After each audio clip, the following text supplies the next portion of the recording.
Berlatar pada tahun 2035, sekitar 12 tahun lagi dari sekarang, umat manusia sudah memasuki era baru di mana teknologi sudah sangat berkembang pesat, terutama robot yang kini menjadi pembantu manusia dalam setiap pekerjaannya. Mereka, para robot sudah menjadi pemandangan yang tidak asing di jalanan, dibuat dalam bentuk menyerupai manusia, punya kaki dan tangan tapi tidak punya titik. Bahkan kini sudah ada robot generasi terbaru yang diberi nama NS5 yang digadang-gadang akan menjadi robot pertama yang tersambung atau terkoneksi langsung dengan server pusat demi untuk semakin mempermudah pekerjaan manusia. USR Central Computer provides this state-of-the-art robot. So goodbye to lengthy upgrades and service calls.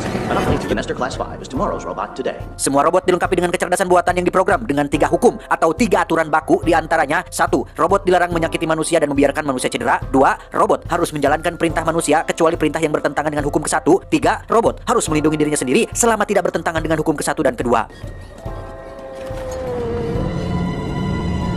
Dan inilah anak ajaib. Loh, dan inilah iRobot. Kisah akan berfokus pada seorang detektif kepolisian bernama Dale Spooner yang masih menggunakan sepatu Converse tahun 2004 yang sudah sangat langka di tahun ini. Bukti bahwa Spooner lebih suka masa-masa indah tahun 2000-an ketimbang saat ini, sehingga itulah alasan kenapa Spooner tidak terlalu suka dengan robot dan bersikap acuh tak acuh dengan teknologi yang ada di sekitarnya. Good morning, sir. Where are you from? Seperti hari-hari biasanya, dalam perjalanan menuju kantor tempatnya bekerja, Spooner selalu disapa oleh seorang bocah komplek bernama Farber yang merupakan sahabat dekat Bumblebee dan Optimus Prime dan selalu menyempatkan untuk mampir dan sarapan di rumah neneknya. Okay, let's strike one, Spoon. Let's strike one. Converse All Stars, vintage 2004. That on the plate? No, I've seen it on TV. Saat itulah Spooner melihat sebuah robot yang berlari sambil membawa tas, di mana insting penegak hukumnya mengatakan jika robot tersebut sudah menjamret tas milik seseorang, sehingga Spooner langsung melakukan pengejaran saat itu juga.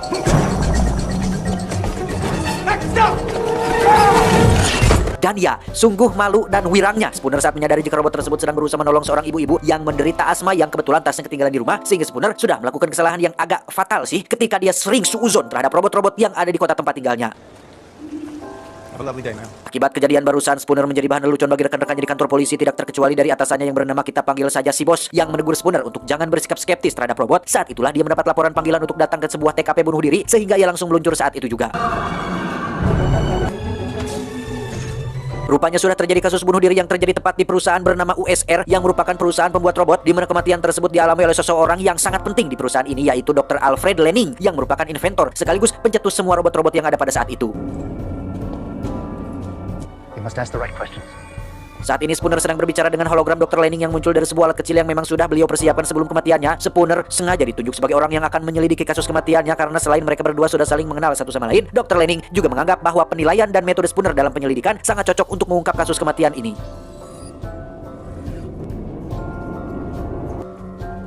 Spooner pun menemui CEO perusahaan yang bernama Lawrence yang awalnya nampak ramah, tiba-tiba berubah menjadi ketus setelah merasa keberatan dengan Spooner yang akan melakukan penyelidikan dan berkeliling di lingkungan perusahaannya. Dia bernama Susan, seorang robot psikologis alias orang yang mempelajari tingkah laku dan mental para robot. Loh, robot punya mental tak? Susan menunjukkan ciptaan pertama Dr. Lanning, yaitu sebuah kecerdasan buatan yang otaknya terletak tepat di tengah-tengah gedung perusahaan ini. Ukurannya pun sangat besar, sama seperti Jarvis milik Tony Stark Iron Man. Kecerdasan buatan ini juga memiliki nama sendiri, yaitu Virtual Interactive Kinetic Intelligence, disingkat Vicky. Tidak pakai prasetyo, Vicky mengoperasikan gedung ini sepenuhnya, sehingga tangan-tangan kecil manusia sudah tidak perlu lagi ikut turun tangan lagi dalam pekerjaan-pekerjaan kecil seperti keamanan dan perlindungan, yang memang si Vicky ini dikhususkan untuk melindungi keamanan dan menjaga keamanan manusia yang menyangkut proses pembuatan robot di perusahaan ini, termasuk itu juga. Vicky. Good day. Tiba di ruang kerja Dr. Lanning, Spooner mendapati bahwa kaca jendela di tempat ini memiliki ketebalan yang tidak mungkin dapat dipecahkan oleh seorang kakek-kakek seperti Dr. Lanning, sehingga Spooner berasumsi bahwa ini bukanlah kasus bunuh diri, melainkan pembunuhan, dan tiba-tiba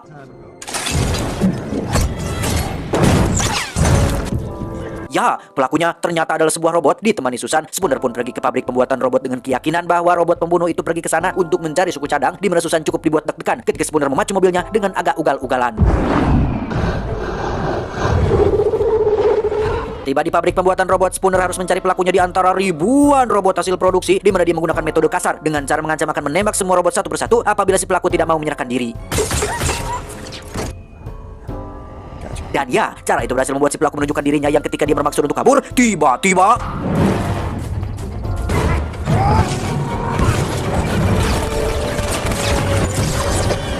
setelah si pelaku tertangkap dan dibawa ke kantor polisi, Spooner meminta izin si bos untuk melakukan interogasi demi untuk mengulik keterangan tentang alasan kenapa si robot membunuh Dr. Lanning. Spooner memperlakukan robot ini layaknya pelaku kriminal pada umumnya, di mana robot ini berkali-kali membantah tuduhan Spooner hingga dia terpancing emosi dan I did not murder him. Ya, disinilah Spooner menyadari jika robot yang satu ini berbeda dengan robot lain. Dia memiliki emosi, kepekaan, dan cara berpikir mirip sekali manusia. Bahkan dia sempat melihat satu momen saat Spooner mengedipkan matanya pada si bos, yang gerakan itu merupakan gerakan isyarat yang dipakai manusia sebagai bentuk kepercayaan. Sehingga si robot yang memiliki nama Sony ini pun bertanya langsung kepada Spooner tentang arti makna dari kedipan tersebut. What does it mean? Tanya itu, Sony bahkan mengaku pernah bermimpi di dalam tidurnya. Tah bagaimana bisa, Spooner yang memang sejak lama tidak suka dengan kaum mesin pun semakin dibuat muak mendengar pengakuan Sony yang seperti ingin disamakan dengan manusia. Tak lama, Lauren sang CEO perusahaan USR pun datang untuk mengambil properti milik perusahaannya yang dalam hal ini berarti si Sony, di mana Spooner membujuk bosnya untuk jangan serahkan robot tersebut karena Spooner yakin bahwa dialah, si Sony lah pelaku pembunuhan Dr. Lanning. Namun karena Lawrence adalah orang kuat dan kenal dengan para petinggi pemerintahan, si bos tidak punya power untuk mencegah mereka mengambil si robot Sony. Tak menyerah begitu saja, Spooner pun nekat pergi sendirian ke rumah yang menjadi kediaman Dr. Lanning, di mana rumah ini sendiri akan dihancurkan oleh sebuah robot penghancur tepat pada pukul 8 esok pagi, sehingga Spooner masih punya cukup waktu untuk melakukan penyelidikan dan pencarian petunjuk di rumah ini.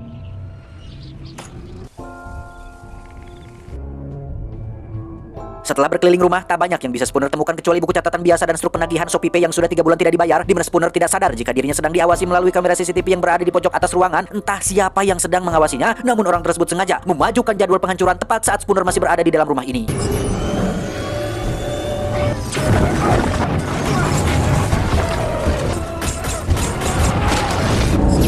Selamat dari kejadian barusan, Spooner langsung mendatangi kediaman Susan untuk menceritakan bahwa ada seseorang di USR yang mengawasinya melalui kamera CCTV dan beraksur untuk mencegahnya melakukan penyelidikan yang untuk sementara waktu kemungkinan besar atau Spooner curiga bahwa Lauren sang CEO lah, karena yang hanya dialah yang punya akses ke semua fasilitas USR termasuk memanfaatkan robot penghancur untuk membunuhnya, termasuk juga membunuh Dr. Lanning dengan alasan dan motif yang belum diketahui. Now with me inside. It says demolition was scheduled for 8 p.m. this evening. Mendengar hal itu, Susan langsung menyanggah tuduhan Spooner yang sudah suuzon kepada atasannya tempatnya bekerja. Menurutnya, meskipun Lawrence adalah pria kaya yang sombong dan sering menempelkan upil di bawah kursi dan meja, dia tidak akan sampai nekat dan tega melakukan hal-hal kejam seperti itu, sehingga Susan yang kesal pun langsung mengusir Spooner dari rumahnya.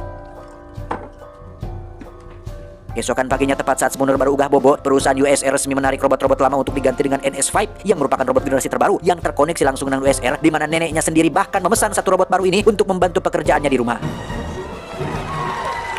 Sementara di USR, Susan terlihat menemui Sony yang pada sore nanti akan dilakukan penonaktifan alias akan dimatikan selamanya atau eksekusi atau proses eksekusi, di mana Susan benar-benar terkejut saat mendengar pengakuan Sony tentang dirinya yang baru saja bermimpi di dalam tidur, sehingga Susan yang penasaran pun diam-diam membongkar isi dari otak atau prosesor Sony yang ternyata memang benar bahwa Sony diciptakan sebagai robot yang memiliki kehendak bebas, yang berarti dia tidak terikat dengan 3 hukum robot yang telah ditetapkan. Kembali ke Spooner yang sedang berada di kantornya, dia terlihat masih belum menyerah untuk mencari petunjuk tentang kematian Dr. Lanning yang karena tak tahan terus duduk tanpa berbuat apa-apa, Spooner pun memutuskan untuk keluar melanjutkan penyelidikannya. Di jalan, Spooner yang tengah santai dalam mobil sistem autopilot pun tiba-tiba dikejutkan oleh kemunculan 2 mobil pengangkut robot yang sengaja menjepitnya di tengah-tengah dan...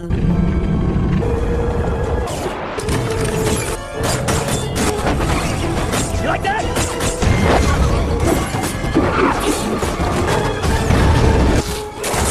Selamat dari ketegangan barusan, Spooner kembali diserang oleh satu robot yang masih utuh, di mana akhirnya terungkap jika lengan kiri Spooner ternyata adalah full besi alias lengan robot, sehingga dia dapat menghadapi robot penyerang dengan cukup mudah. Tepat saat polisi datang, si robot pun loncat ke dalam kobaran api untuk menghilangkan jejak. Alih-alih akan memihaknya, si bos justru malah menyita rencana polisinya, yang berarti Spooner sudah dibebas tugaskan atau diistirahatkan sementara dari pekerjaannya. Di rumah, Spooner langsung memperbaiki lapisan kulit palsunya yang tadi sempat rusak. Tak lama, Susan pun datang untuk menyampaikan informasi terkait Sony yang memiliki kehendak bebas dan tidak terikat dengan 3 hukum robot, sehingga ada kemungkinan Sony lah pelaku pembunuhan Dr. Lanning sesuai dengan tuduhan Spooner sejak awal. Intinya, Susan meminta Spooner untuk lakukan interogasi sekali lagi sebelum jadwal penonaktifannya, yang pada saat Spooner bergegas ganti baju, terjadi momen lucu saat Susan mencoba mematikan DVD player jadul dengan perintah suara yang sampai belut buluan pun hal itu tidak akan pernah terjadi. Play on run. Sambil Spooner memasang sepatu, Susan pun menanyakan pertanyaan yang sebenarnya sudah lama ingin ditanyakan, yaitu tentang alasan Spooner kenapa tidak suka robot, yang ternyata dulu Spooner sempat mengalami insiden kecelakaan yang membuat mobilnya dan mobil pengendara lain jatuh ke dalam air, yang kebetulan ada seorang gadis kecil yang terjebak di dalam mobil pengendara tersebut. Karena si mobil atau mobil si gadis tenggelam duluan, maka ketika ada robot datang, yang diselamatkan pertama kali adalah Spooner, bukan bocah itu. Meski Spooner sudah teriak-teriak menyuruh si robot menyelamatkannya, tetapi karena robot tidak memiliki jiwa, batin, akal, dan pikiran, maka si robot hanya menyelamatkan Spooner yang masih punya peluang untuk selamat. Selesai ngadongeng, mereka berdua langsung meluncur ke gedung USR yang setibanya di sana, Spooner mencoba basa-basi dengan bertanya tentang mimpi yang sempat dikatakan oleh Sony, di mana ia langsung menggambarkannya pada secari kertas yang di situ terdapat jembatan putus dan ratusan robot tua. Berikut satu orang yang berdiri dan dianggap sebagai yang terpilih yang akan memimpin para robot-robot buangan tersebut. And this man We all have a purpose. Sempat mengira jika yang terpilih yang dimaksud itu adalah Sony, namun rupanya Sony justru mengatakan bahwa yang terpilih itu adalah Spooner sesuai dengan apa yang Sony lihat di dalam mimpinya. It is you. Take this. I have a feeling. Spooner dan Susan langsung menemui Lawrence untuk meminta jadwal penonaktifan Sony dibatalkan. Namun, karena Sony dianggap sudah merusak image perusahaan, maka hal itu tidak dapat dilakukan. Alhasil, Sony tetap akan dinonaktifkan dengan Susan sebagai eksekutornya, yang karena otak semua robot terbuat dari otak positronik. Yang tak apa positronik itu, intinya proses ini akan menggunakan semacam virus nanoteknologi untuk dapat mematikan otak Sony sepenuhnya. What is that? Microscopic robots. Pada detik-detik penonaktifan itulah Sony sempat bertanya tentang apakah proses ini menyakitkan atau apakah aku bisa bertemu dengan penciptaku yaitu Dr. Lawrence. Sontak Susan sangat terkejut mendengar hal itu yang secara otomatis akan menimbulkan rasa simpati dan rasa kasihan terhadap Sony yang meskipun robot tetapi naluri seorang manusia pasti akan tersentuh lah saat mendengar kata-kata seperti itu, sehingga Susan diam-diam memanipulasi proses eksekusi ini untuk membuat Sony tetap hidup.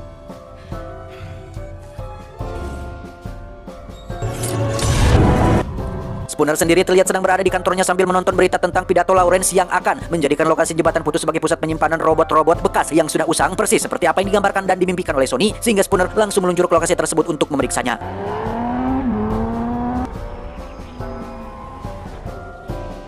Tiba di sana, Spooner melihat ratusan kontainer berisi para robot usang yang masih aktif. Yang tak lama muncullah pasukan NS5 alias robot generasi terbaru yang langsung membantai semua robot usang karena dianggap bisa mengancam nyawa manusia.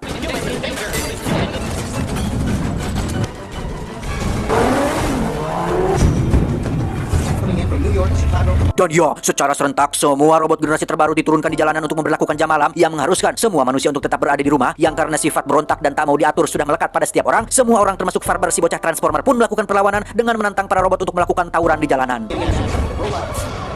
Return to your homes. Saat Farber sedang terdesak itulah muncul Spooner yang datang di waktu yang tepat sehingga dia berhasil diselamatkan. Setelah memastikan orang-orang terdekat mereka aman, Spooner dan Susan langsung bergegas pergi ke gedung USR untuk menemui Sony dan mencari tahu siapa dalang dibalik ini semua.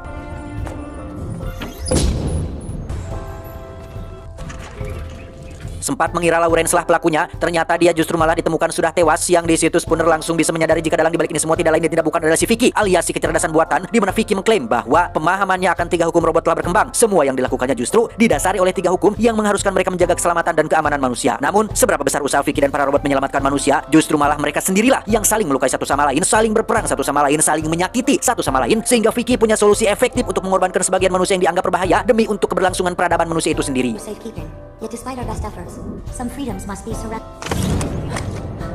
Pernyataan Vicky barusan rupanya telah berhasil memanipulasi Sony untuk berubah pikiran dan beralih ke kubu pihak Vicky dan kaum robotnya, di mana Sony mengancam akan menembak Susan apabila Spooner tidak menyerahkan diri. Namun ketika Sony mengedipkan mata, saat itulah Spooner langsung ngeh bahwa ini adalah saatnya mereka harus beraksi.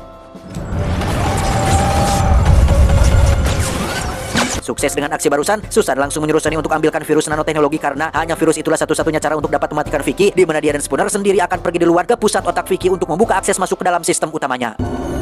You are making a mistake. Sama seperti saya, Spooner terkendala dengan ketinggian yang benar-benar tidak nyaman dan menimbulkan tuur ngalilitir, di mana Spooner memaksakan diri untuk bisa menyeberang demi untuk menghentikan ini semua. This is for building planning. Tak lama setelah Sony muncul membawa virusnya, Vicky memerintahkan semua robot untuk mengeroyok mereka bertiga hingga membuat Spooner terpaksa untuk beraksi di atas ketinggian.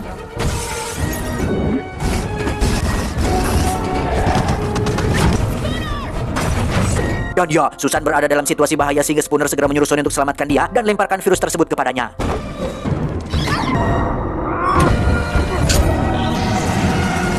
Setelah virusnya berhasil disuntikan, semua robot pun kembali pada kodratnya, yaitu mematuhi 3 hukum yang telah ditetapkan, sehingga dengan kata lain, semua masalah sudah selesai dan kehidupan sudah kembali normal. Terakhir, sebelum mereka berdua berpamitan, Sony akhirnya mengakui bahwa dialah pelaku yang sudah membunuh Dr. Lanning. Hal itu ia lakukan sesuai perintah dari Dr. Lanning sendiri yang merasa terkekang oleh Vicky, dan memang hanya kematianlah satu-satunya cara untuk mengungkap kebenaran tentang Vicky, sehingga Spooner yang seorang detektif akan melakukan penyelidikan untuk mengungkap semua kebenarannya. Semua robot NS5 pun dikumpulkan untuk disimpan di dalam kontainer, di mana kita akan melihat mimpi Sony menjadi kenyataan saat semua robot tiba-tiba berpaling ke arahnya yang tengah berdiri sendiri, dan sungguh suatu plot twist yang tak terduga ketika Sony adalah yang terpilih yang akan memimpin semua robot-robot ini. Tamat, ending yang cukup membagongkan. Menurut pandangan teman-teman, mungkin tidak sih Sony lah si jahat sesungguhnya? Jika saya perhatikan, Sony ini sejak awal dirancang untuk memiliki kehendak bebas alias tidak mematuhi 3 hukum robot, yang berarti kan dia bisa bertindak semaunya, termasuk membunuh manusia. Berbeda dengan Sony, Vicky memberlakukan jam malam untuk melindungi manusia dengan cara membatasi aktivitas mereka, yang meskipun caranya terkesan mengatur dan mengekang, toh itu untuk keselamatan manusia itu sendiri, untuk keberlangsungan peradaban manusia yang selalu berperang dan menyakiti satu sama lain. Jika dibandingkan, meskipun Vicky dan Sony sama-sama kecerdasan buatan, tetapi Vicky dirancang dengan program untuk melindungi peradaban manusia. Berbeda dengan Sony yang memang memiliki kehendak bebas. Dengan kata lain, dia bisa se-NITW alias mawakar sorangan alias bisa bertindak sesuai keinginannya sendiri. Bukankah itu lebih berbahaya? Bukankah Sony lebih bahaya ketimbang Vicky? Tak hanya itu, Sony juga sangat pandai sekali memanipulasi pikiran seseorang. Terbukti ketika dia berbohong soal kematian Dr. Lanning hingga membuat kita semua yang penonton seolah percaya bahwa dia hanyalah robot polos yang tak berdosa. Coba lihat pas adegan si Sony diinterogasi di kantor polisi. Spooner berulang kali menuduh dan menyudutkan Sony perihal kematian Dr. Lanning, di mana Sony sok-sokan dan pura-pura emosi dengan memukul meja sampai penyok seolah bukanlah dia pelakunya. Kemudian pada saat Sony akan dieksekusi, dia juga mengatakan hal-hal yang bersifat pikarunyaun atau dalam bahasa Indonesia tinaunya pikarunyaun teh rasa atau menimbulkan rasa simpati atau rasa haru, rasa kasihan, seperti saat dia mengaku mimpi lah, takut sendirian lah, takut proses eksekusinya menyakitkan lah, ini itulah kepada si Susan, yang pada akhirnya kan Susan mendengarnya pun otomatis jadi kasihan. Pinter loh si Sony ini, kayak psikopat. Mungkinkah dia robot psikopat? Nah, satu lagi perihal kematian Dr. Lanning, memangnya ada yang bisa memastikan bahwa Dr. Lanning menyuruh Sony untuk membunuhnya dengan alasan untuk mengungkap kebenaran? Atau jangan-jangan memang Sony sengaja membunuh Dr. Lanning setelah beliau menyadari bahwa Sony ini berbahaya dan berpotensi mengancam keselamatan umat manusia? Loh, kok jadi menarik? Masuk ke bagian akhir, Sony mengaku bahwa dia bermimpi tentang jembatan putus robot yang berkumpul, terus ada satu orang yang katanya terpilih. Pertanyaannya, apakah dia benar-benar bermimpi atau memang semuanya sudah direncanakan? Kita sempat dibuat percaya dengan ucapan Sony tentang Spooner yang akan menjadi orang terpilih yang akan memimpin para robot, tapi pada kenyataannya Sony lah yang berdiri di atas sana, dialah yang akan menjadi pemimpin bagi para robot-robot ini, sehingga siapa yang bisa menjamin bahwa Sony tidak akan memberontak dan menjadi penyebab utama punahnya peradaban manusia seperti dalam film Terminator? Teori yang cukup membagongkan. Pesan yang bisa kita ambil dari film ini adalah jangan ketergantungan terhadap manusia selama masih bisa melakukannya sendiri. Kenapa tidak? Intinya jangan serba ketergantungan dan jangan berlebihan, apalagi ketergantungan terhadap sesama, karena jangan pernah bergantung pada manusia. Bahkan bayangan milikmu sendiri akan meninggalkanmu saat kamu berada di dalam kegelapan. Jika sudah di sana, akan bergantung pada siapa, akan mengandalkan siapa? Tidak ada bro, kecuali ada satu zat yang tidak pernah tidur, tidak pernah makan minum, selalu memperhatikan kita setiap detiknya. Hanya dialah yang peduli dan sayang terhadap kita. Bukankah dialah yang maha mengetahui dan paling tahu tentang kita? Saya John mewakili jajaran direksi yang bertugas mengucapkan terima kasih dan sampai jumpa di video selanjutnya. Adios. Tulak Panto, Gedung DPR. Cuau.